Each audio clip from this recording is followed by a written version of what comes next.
much. Let's go into a game and take a look at what actual gameplay looks like. So the first screen you'll see will be a shop screen. We'll click on the shop, and now we'll see this selection of items that have been randomly generated, and they're generated based on a probability distribution that you can see here. So we're at level 1.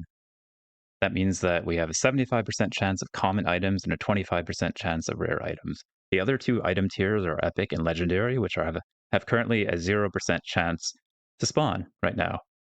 We have a certain amount of gold that we could spend on items. I've got 55 gold. You can see the different item qualities here. Like we have one rare, we have one common.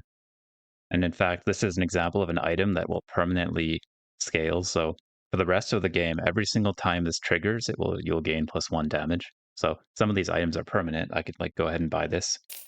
So that was buying an item, and now we can equip it. You can drag it over, or you can right click to instantly move it. And you put it on your tower, and it will fight in the battle phase, which we would be able to get to over here. You can freeze, unfreeze for free, as much as you like. If you freeze, it will conserve the item configuration for the items in the shop until the next day. And then this item that we purchase, this will get filled in by a random item, even though it's frozen.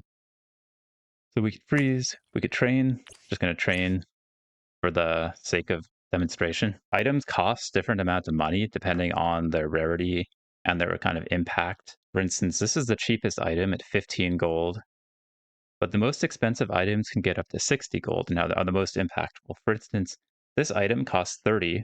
It's twice as much of this as this item.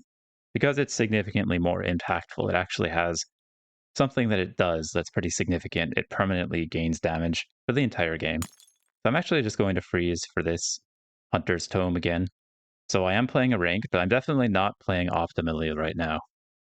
This is for demonstration purposes. We're just gonna try to run a little bit through here. And I should note, if you get 3 of the same kind of items, they will combine and become a single upgraded version of the item, which is generally about twice as powerful as the base item. You will also get a chest, which will let you discover one of 3 items with rarity depending on your level.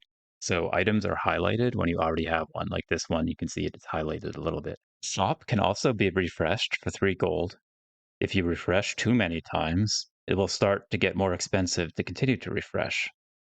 This is because sometimes you can get a lot of money in certain builds, and this is kind of a damper to reduce the power of gold, which can get overwhelming.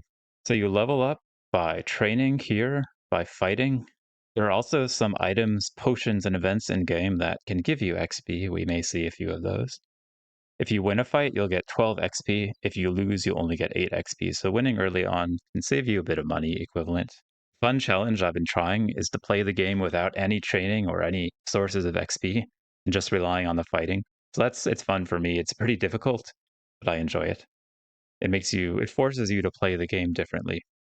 So I kind of hope that the full game will have built-in challenges like that. That would be pretty neat. I think that would add some replayability and help the newer players play around. Leveling up will also increase your HP, which is another important resource. Your HP is over here. This is the amount of health you have to last in a fight. You also have a certain number of health up here, which is the number of times you can lose a battle. And the first 2 days you lose 1 heart per battle. Then the next 2 days you lose 2, and then in all future battles you would lose 3. So the first few battles are not nearly as impactful as later battles. And in order to win a run, you need to get 10 trophies. You need to win 10 times. And this counter here just shows the day that it is. So we're going to advance to day 2 now. We're going to fight Jamort.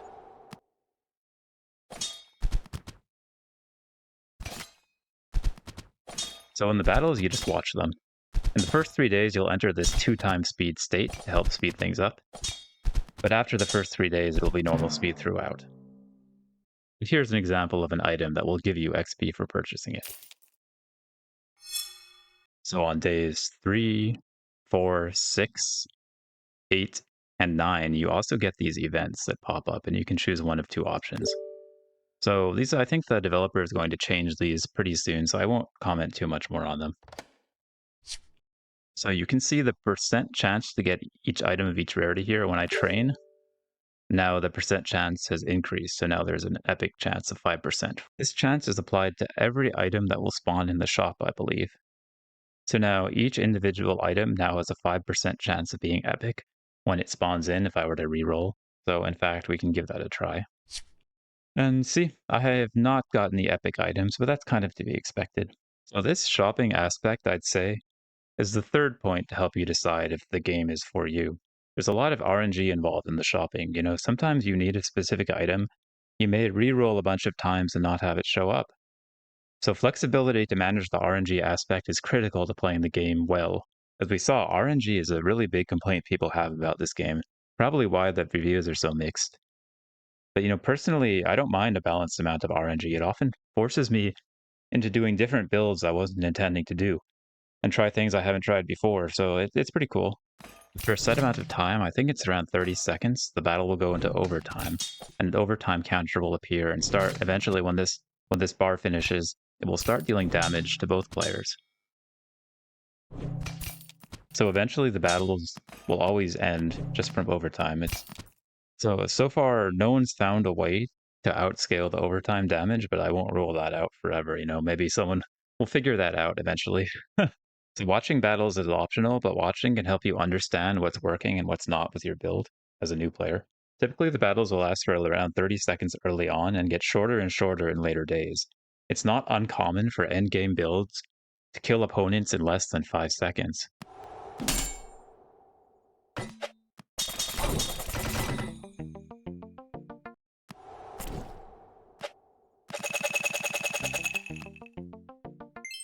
That's why it's so special when you get a longer battle like this one.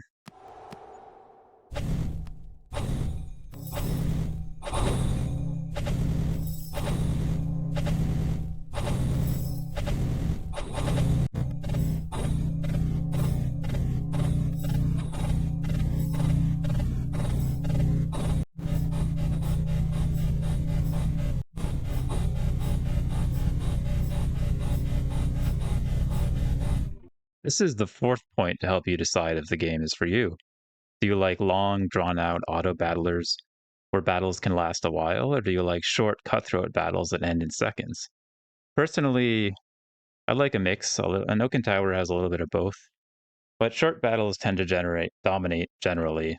But you can definitely play to prolong things if you're trying to be a pacifist or you enjoy certain play styles that involve generating a lot of shields. So you can definitely prolong them if that's what you like.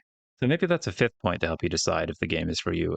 The game just allows for a lot of different strategies, and it's hard to say if there's an optimal one. So there's a lot of replay value, in my opinion. In battle, you can look at your opponent's rating and their trophies and lives just to get a sense for the opponent as well, which is fun. These are real people, actually. These are real builds that people created that become ghosts in the system. So you're playing against other people's builds on day 6, basically, on whatever day you happen to be on.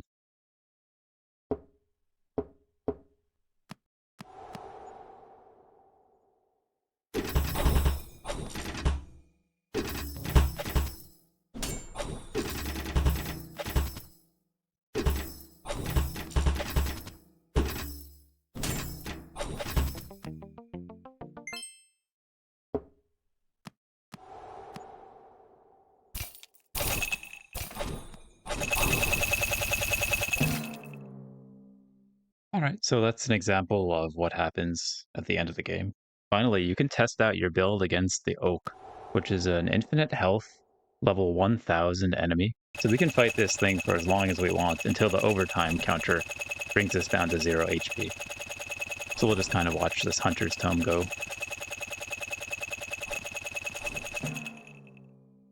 So there's an active community on Discord who try to get the maximum possible amount of damage. And on the Oak, right now this is in the quintillion, so that's just another interesting facet of this game, is that you can watch the interesting strategies people come up with to optimize the damage possible at the end of the game.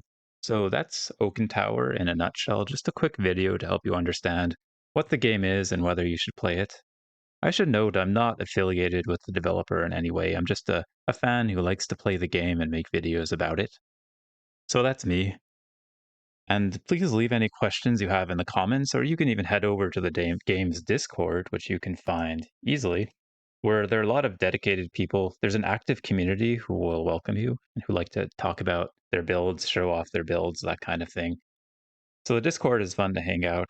I plan to have a lot more fun Oaken Tower content coming out in the next month, so, please subscribe if you're interested in watching that, more of this game. And thanks for watching, and I will see you in my next video.